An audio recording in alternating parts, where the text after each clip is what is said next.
Now for our story. It was just before closing time at David Bowman's bank, the Wakefield Trust and Saving. In David's little fenced-in enclosure to the right of the entrance, he was talking to one of his favorite clients, Aunt Mary Lane. The two old friends had concluded their business a minute ago. Now, as David gathers up the papers on his desk into a neat little pile, he looks across to Aunt Mary. You know, Mary, these little chats we have here at the bank are better than nothing. But I'd like to have more time to talk things over. Why don't you and Randy and Peggy come in and have dinner at the house some night this week, We could have a nice long evening and really catch up on things. Well, that'd be fine, David. We'd love to. You just name the date. Good. I'll phone you tomorrow morning to make it definite. After years of being looked after by Sarah, I finally got it drummed into me not to invite people to dinner without giving her fair warning. I know what she means. There's nothing a woman hates as much as having to get up a meal for company at the last minute. Although Sarah oughtn't to consider us company. Well... She always treats us when we come as if we were visiting royalty. I suppose it would be useless to invite Lefty, although there's nothing I'd like better than to have him come along. Oh, I know that, David. You know, I ran into him at the seed store the other day. Did he mention it? No, he didn't. Well, I'm not surprised. He kept mumbling something about ladies in floppy pink hats, society dudes, armchair gardeners. I gathered he was casting some strong doubts as to my ability for raising flowers. Oh, yes. I think I know now what he was getting at. It seems Peggy's been egging him on to take part in the flower show this year. Oh, so that's it. Mm-hmm. Well, I only hope he does. Of course, he insists he won't. But I think he'll change his mind. Whether you know it or not, you're going to be up against some stiff competition with Lefty on your delphinium this year. He's been making great plans. Well, fine. Nothing I like better than a good, clean fight, even if winning only means another blue ribbon to show off at my greenhouse. Yeah, that Lefty. I really miss him. And I've a good idea he misses me, too. But he's gone on this way so long, he hates to give in. I accused him of that this morning, and he practically admitted he's forgotten what the original difficulty was. Well, that's a good sign. So I wouldn't worry about it, David. I think Lefty will come around one of these days.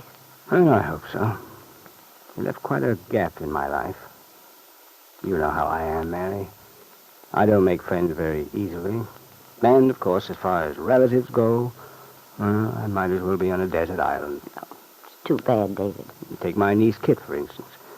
The only time I see that girl is when she comes into the bank here.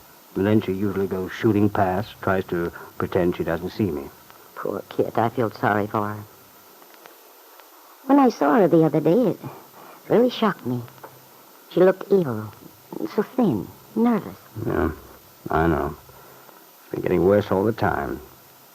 And I still don't understand what's happened to her. How a girl with Kit's intelligence could let herself be bamboozled by Ben the way she has lately. It is odd, isn't it? I've had the feeling all along that it was Ben's idea for her to put up a fight with Bill about this divorce. Oh, I don't doubt it for a minute. However, thank goodness she's finally changed her mind about it. A few more days at most, and that part of it will be settled. Yes. You know, Mary, there's something going on in that girl's head. I only wish I knew what.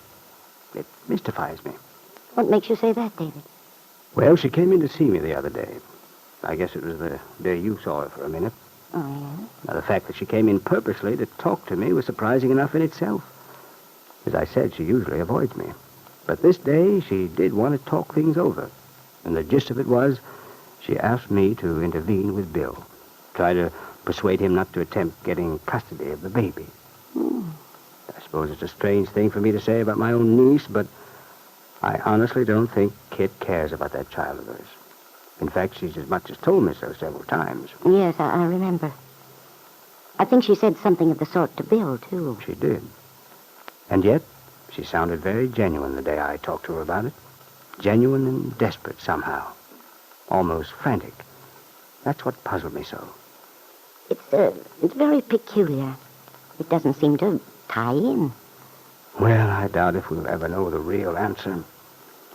I don't know about that, David. I rather think we will. Well, Mr. Bowman, I've got those papers ready for you to sign. Oh, well, hello, Aunt Mary. Oh, hello, Bill. Excuse me for busting in like this. To tell you the truth, I was so preoccupied I didn't notice Mr. Bowman was busy. Oh, that's all right, Bill.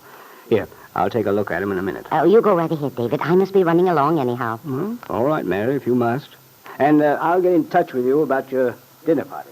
Fine, David. Goodbye. I'll see you to the door, Aunt Mary. I believe you're locked in. Why, is the bank closed? Thank goodness, I had no idea what time it was. Oh, it's 3:15. Yep. Well, this is the time we really begin to knuckle down, after the doors are closed for the day. I guess you're working pretty hard, aren't you, Bill? Oh, sure. But it doesn't hurt me. Work never does. In fact, it seems to agree with you. You're looking very fit. Well, that's nice to know. I think it's partly knowing that it won't be long now before this divorce business will be taken care of. Oh, that's right. Tomorrow's the day, isn't it? Yep, it starts tomorrow. By the way, I saw that son and heir of yours this morning. Oh, you did? How was he, Aunt Mary? Oh, he was fine. Just as happy as could be. Where'd you see him? Well, I was on 11th Street near the Calverts. And I saw this Miss Thorndyke taking him for a little airing. I stopped and we chatted for a while. She seems to be a very nice young woman. Yeah, I have a lot of confidence in her. She's certainly fond of that baby. I know. It makes me feel a lot better, too, knowing she's taking such good care of him. Tell me something. Is this just fatherly pride, or is he a particularly good-looking baby the way I think he is? He's a particularly good-looking baby. Oh, thanks, Aunt Mary. I was hoping I wasn't prejudiced or something. Of course, he doesn't look a bit like me, but that's all in his favor as far as I'm concerned. Well, as he gets older, he may take on more of a resemblance. But at present, I'm inclined to think you're right. He doesn't seem to look like either side. I know. Well, to tell the truth, I'm not worried about his looking like anybody in particular. As for growing up to be like somebody, that's something else again. But I do want him to have a break. And I'm almost sure. Well, anyway, thank goodness for Miss Thorndyke. Yes. You know, Bill, she has a lot of respect for you. I don't know why. I haven't been much of a father so far. I think that young woman understands a great deal more than she says. She takes in a lot and draws her own conclusions. Yeah, I guess you're right. That's the impression I've had when I talked to her a couple of times.